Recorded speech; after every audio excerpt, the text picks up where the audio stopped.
Welcome to Nothing But Net, our program that explores the global internet. My name is Rich Wiggins, and as always, I'd like to introduce my partner in crime, Chuck Severance. Thanks, Rich. One of the things we do on this show a lot is we look for URLs in various places, whether we find them on business cards or whatever. And my current place that I've found one is on a grocery bag, www.meijer.com, which is a grocery chain that's very popular here in the Midwest. Now, I'm glad to see grocery stores have URLs, but I'm a little disappointed at the same time, because what I really want to do is I want to say, send me a dozen eggs and some milk and some bread and have it there by tomorrow morning so I can kind of sleep in a little bit. And they won't do that. They'll sell you other merchandise and various other things. So your notion of commerce on the net is if you've got a web presence, then you need to be actually selling stuff over the web. Is that what you're saying? Somebody's got to have to do that, because time is money, and as people get busier, someone's going to do their grocery shopping more and more over the internet. That's an interesting idea. I think for now, Meijer probably is more in the business of putting out ads. Right. Maybe they'll get into electronic coupons, print out this coupon, and it'll have a barcode on it and stuff like that. So what'd you bring for us? Well, we're always also looking for ways that folks are promoting themselves as internet providers. And last time we showed how America Online is actually putting in shipments of frozen beef, starter discs. A colleague of ours at Michigan State, Dennis Boone, was opening up his box of rice checks. Lo and behold, a CD-ROM from America Online. You can't get away from these people. I wonder if that means that kids don't eat rice checks or something. I don't know. Good question. Well, this looks kids-oriented. I don't know. Yeah. So. Well, I've got something that's slightly more rare than an America Online floppy. This is a piece of hardware that could be viewed as the most historically significant piece of hardware ever built. My goodness. It's from a piece of computer equipment called the IMP-1, which is some of the first internet hardware built at a company called Bolt, Beringer Newman on the East Coast in the Boston area. And it's sort of late 60s, early 70s vintage. It's some of the first routers ever IMP-1, built. I was just researching this for an article I was writing, was delivered in November of 1969. 69, okay. And so this is precious. So that's pretty impressive. Who did you kill to get this? I just have friends. It's not what you know, it's who you know. So you put that in a special place. Well, and the interesting thing is here sitting on this set, we've got a cable modem. And we kind of got a quarter of a century of change in computer technology. And it takes a whole bunch of technology to make those cable modems work. Well, let's think about the relative speed. This was connected to a leased line running at 56 kilobits. Yep. And this little puppy in a home can connect you at 10 megabits a second. So. Yep. And there was only 2 of those ever in existence of the IMP. A few more than that. Yeah, so pretty impressive. Yeah. So what else have you got? Well, talking about commerce on the net and moving the bits around and worrying about them, there was a recent article in the Detroit News about privacy on the net. Right. And they happened to quote me in it. They quoted a lot of other folks. But folks who are interested in the subject of privacy might go to www.detnews.com and do a search on net privacy, and you'll find this article. Yeah, I would say that network privacy is one of the most common questions that you get asked. I mean, people are using the net more and more, and they're sort of integrating into their lives, and they're very concerned about, can people see what I'm doing on the net? So what else you have? Well, on I got your one side? more thing, and I want you to tell me what you think that is. What do I think this is? I think this is some sort of putty. No, it's a piece of an insulator. It is an insulator. It is an insulator. That is what may be the next thing in local area networking. Oh, yeah? That's a transmitter in wireless networking and body area networking. Specifically, this is a transmitter, battery-powered transmitter. Is this from MIT Media Lab? It's in that general area. Because I've read about some stuff they've done recently where you go to a party and everybody's wearing their own little network badge. It's ThingNet, that's what it's called. The badges exchange data about... That's right. This is designed for the U.S. Army to test internal body temperatures. So you swallow this, and it... Oh, come on. You swallow this, and it monitors your internal body temperature, and it transmits out your internal body temperature. So it's a wireless piece of internet equipment. Where are you getting all of these amazing artifacts, Chuck? East Coast, Boston area. Well, not to put the Midwest down, but that's very impressive. Yep. So, what else have you got? Well, I got one final item. I've gotten in touch with a number of authors of internet books, and I've said, hey, we're doing this wonderful TV show, and we want to have, on our shelves behind us, we want to have some of your books. And so the deal I've made with these folks is if you'll send us a book and write us a little note, then we'll hold it up and tell people about the book. So a friend of mine, Jean Armour Polly, has written a book for folks who are concerned about finding good information for their kids on the net. And so we have this sort of kids internet yellow pages, and let's see what's sort of Did she sign it? Well, yes, indeed, she says. To Rich and Chuck, much success with Nuthin But Net. Don't postpone joy. What's that, the Hedonist Creed or something? I don't know. So anyhow, Gene, we really appreciate this. I guess we're going to need all the luck we can get for the rest of the show.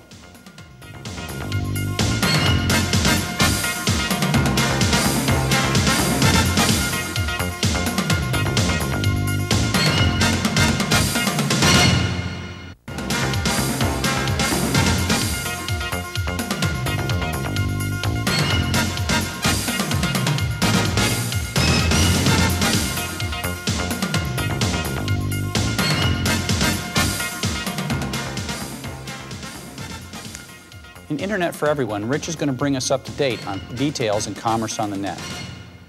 Thanks, Chuck. The question is, are we all going to get into the business of buying and selling goods, either physical hard goods or information goods, over the Internet? Credit World magazine estimates that by the year 2000 we'll have $600 billion in sales taking place over the Internet. And that's an astonishing number, accounting for 8% of all retail purchases. The question is, can consumers really trust the Internet in order for business transactions to be secure, and can businesses trust the net as well? Well, right now today, there's a company called Amazon.com that's selling a whole lot of books online over the Internet. People connect to Amazon, you can surf around and find the titles you're looking for or bestsellers, and the books are delivered to you within a 2-3 day period, and a lot of folks are finding this a popular service. A lot of other people, though, are worried about buying things over the Internet. Should you be worried about doing this sort of commerce? Well, let's say you're sitting at your web browser and you're connected to an Internet service provider and you're going off to a web server somewhere that wants to sell you something, maybe Land's End. Between you and that web server, there are going to be a whole bunch of different Internet networks, different service providers that your data is going to sort of hop along to. A lot of people worry about that a lot. Should you have this sort of worry? Well, in one case you probably should, and that's the sniffer problem. If you're sitting, let's say, at a major university in a computer laboratory, you might have somebody sitting next to you who might be running a sniffer program, and that's software that sits and looks at every packet on the local area network that the two of you share. Now, as your information is going across to a web server and back, you conceive of it as if you have one direct connection. But in fact, you're on a local area network, and this other person can, in fact, look at the packets as they go by. And if the information is sent in clear text, the program can be smart enough to look for credit card numbers which follow a particular pattern, and in fact, they can steal the information. But the good news is, today's modern web browsers, in fact, have built-in encryption capability. So Microsoft Internet Explorer and Netscape Navigator both will encrypt data whenever you're connected to a secure server. And the folks that are getting into the business of selling goods and information over the Internet are using secure servers for this very reason. Now, both Internet Explorer and Netscape Navigator offer you a little icon that shows you that a particular connection is secure. In the case of Netscape Navigator, it's a little key that becomes solid when the connection has been secured. Now, all of the data in your connection will be encrypted. So any confidential information, which may be only a small part of the whole transaction, is also by definition going to be encrypted. So any sniffer is just going to get gibberish if they look at your packets in this kind of a scenario. Now, that makes you comfortable with sending credit card information over the net. But there are other schemes where you would never send credit card information over the net. For instance, First Virtual has a payment system where you open an account directly with them over the Internet, and they will assign you an account number. You then make a long-distance telephone call into a toll-free number and enter your credit card number one time only via the telephone. Your credit card information never ever even goes over the Internet. Now, when you want to go and make an online purchase, you will go to the website of somebody that participates in the First Virtual system, and you will enter your First Virtual number, not your credit card number. Every time you want to make such a purchase, you'll be asked for confirmation by email. And First Virtual says this should give people a lot of confidence that their credit card number is never going to get stolen on the Internet because it never appears on the Internet. Schemes like this help you because you have only revealed your credit card information to one trusted company. These days, when you're surfing the net, you may find a lot of companies you've never heard of that are asking you to enter your credit card number. So it's not really just a matter of worrying about who's stealing the data, but who is it you're talking to. And under the first virtual system, every transaction is subject to a separate approval step. And you'll know if some sort of fraud is about to take place. Now, there's another scheme that's under development called digital certificates. Now, this is good for both you and the people that are trying to sell you goods over the net. It's a way for them to verify that you are who you claim to be, and it's a way for you to verify that the businesses you connect to are who they claim to be. Digital certificates are based on public key encryption technology. Now, this is a system where everybody is assigned a pair of keys, and these keys are assigned by certificate authorities. And these schemes work particularly well with smart cards, little intelligent cards that either put on a display that you can type a number off of, or perhaps have some sort of a reader that you can use with a personal computer. Now, why are digital certificates a good thing? They provide really rigorous identification of both parties to a transaction. Also, under digital certificates, it's really easy for one person to sort of live with multiple identities. It's common these days with a lot of internet-based services for you to have to remember a password for each service.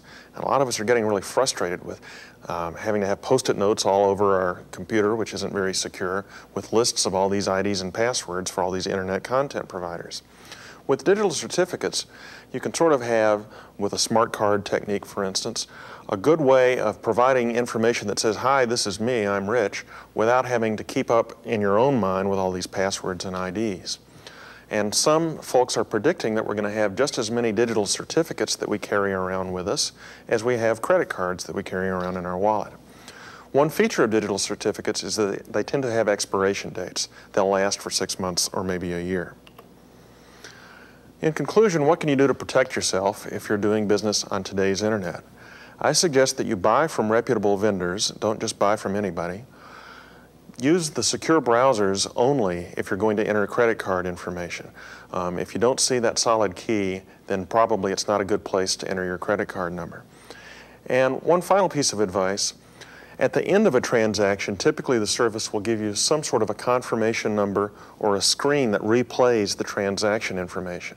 I suggest that you print that page out, because if there is any sort of a glitch, later on it's going to be very hard after you've turned the computer off to say, well, I clicked right here on your web page and I purchased this, why hasn't it come in the mail? You need that confirmation number in order to call the 800 number and register some sort of a complaint.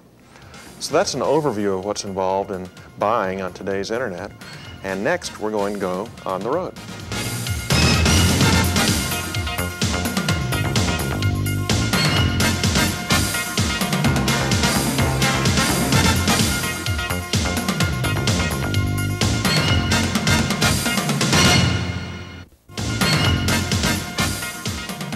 In our segment, we're going to see an interview I conducted in Seattle with Jeff Bezos, the CEO of Amazon.com.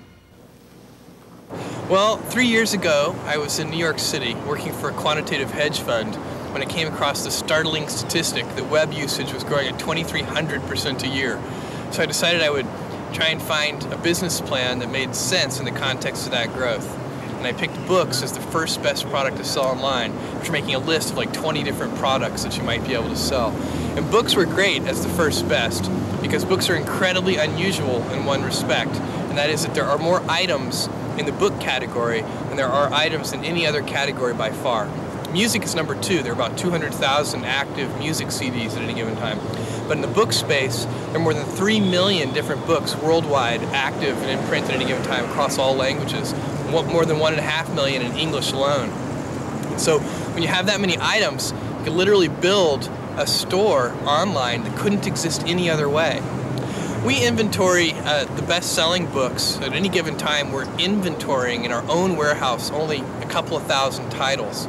And then we do almost in-time inventory for another 400,000 titles or so. We get those from a network of we order electronically from a network of wholesalers and distributors. We order those today, they're on our loading dock the next morning. Then for another 1.1 million titles, we get those directly from 20,000 different publishers, and those can take a couple of weeks to get. And then there are 1 million out-of-print books in our catalog. We have a catalog of 2.5 million books altogether. Those 1 million out-of-print books, some of them we can get and some of them we can't, but we find them if we can, and then we ship them to our customers. We do kind of a search on those. Capturing attention. Attention is the scarce commodity of the late 20th century. And one of the ways that you can do that, and it's the way that we did it, was by doing something new and innovative for the first time that actually has real value for the customer. That's a hard thing to do, but if you do that, then newspapers will write about what you're doing, customers will tell other customers, and you'll get a huge sort of word-of-mouth fan-out, and that can really drive and accelerate businesses, and that's what happened with us. In the first year of opening Amazon.com to the public, we didn't do any paid advertising, and all of our growth was fueled by word-of-mouth and media exposure. One of the great things about online ads, we do advertising today in maybe 40 different on different websites. We do banner ads, and that advertising is very easy to track in terms of knowing how effective it is. So we know for each piece of creative in each venue, not only how many click-throughs we get, but how many sell-throughs we get, and how many dollars of revenue it generates per ad dollar spent on that creative in that venue. What's really incredible about this is that this is day one. This is the very beginning. This is the Kitty Hawk stage of electronic commerce. We're moving forward in so many different areas, and lots of different companies are as well. And the late 20th century is just a great time to be alive. You know, we're going to find out that, I think a millennia from now, people are going to look back and say, wow, the late 20th century was really a great time to be alive on this planet. But I do think that this is the first time that we have had sort of a planet-wide ability to communicate, and that is extremely valuable, and there is something significant there.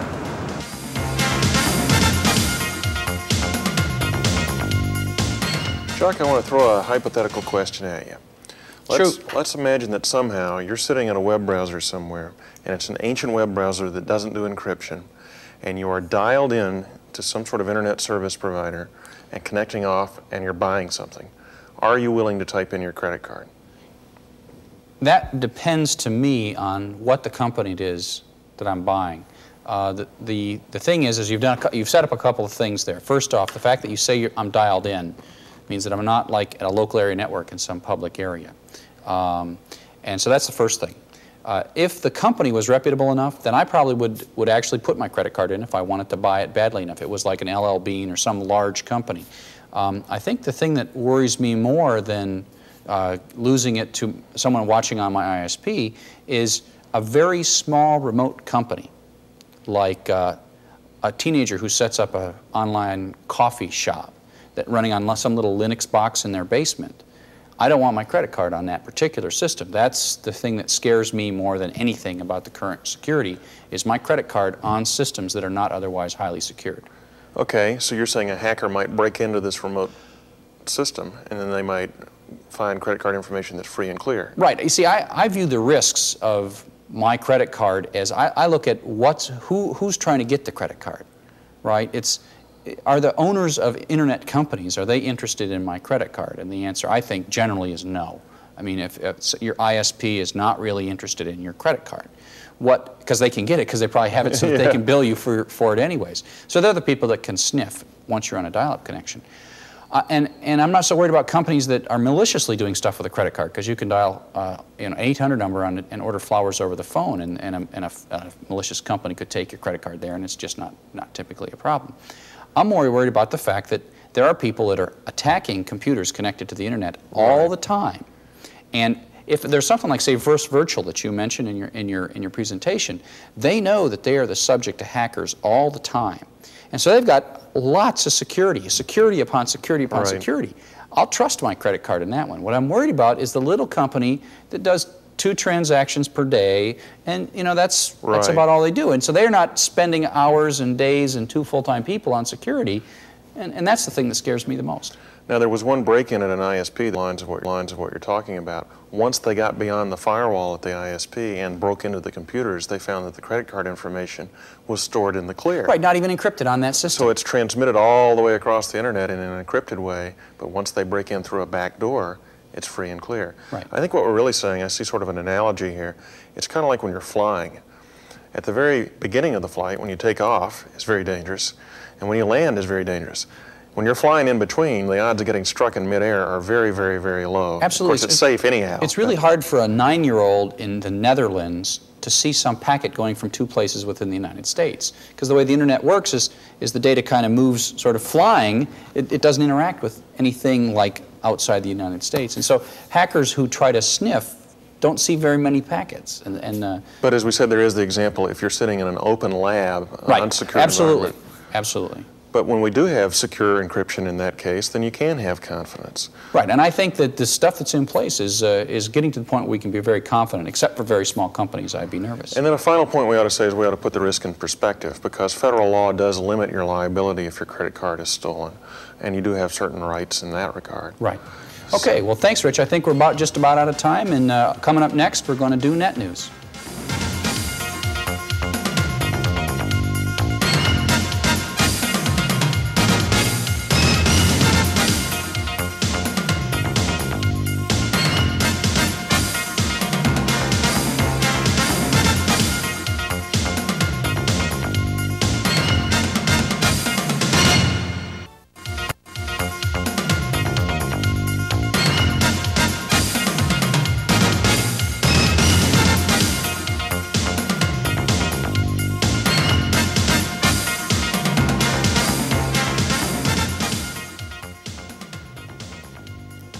Now let's see what's happening in the news of the net.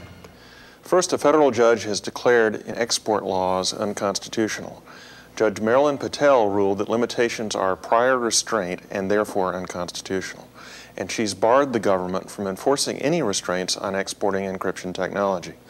This is from a suit by a mathematics professor and the Electronic Frontier Foundation, and an appeal is expected. The CIA has accidentally revealed secrets over the internet. The GulfLink website that was established by the Department of Defense contained information about health of Gulf War veterans. This document, the site, accidentally included clues as to the identity of certain intelligence informants. This may have provided this information to the Iraqis. The growth in the internet may be leveling off somewhat. A survey has found almost 20 million computers connected to the internet, and the growth rate represents 52% over 1 year. That's a slower growth rate than in the past. The .com domain currently has 23% of all hosts, and there's 214 countries with internet connectivity. An internet gossip columnist may be sued. Matt Drudge distributes his gossip column via AOL and the web, and he brags that he has no editor. An article about a White House advisor, Sidney Blumenthal, contained factual errors, and Blumenthal is considering a libel suit. Kurt Vonnegut has decried a hoax on the internet. A columnist for the Chicago Tribune claimed that Vonnegut gave the following commencement speech: "Ladies and gentlemen of the class of 1997, wear sunscreen." This was a hoax and was posted as if it was true information. Vonnegut said, "Some jerk infected the internet with an outright lie. It shows how easy it is to do." And that's the news of the net.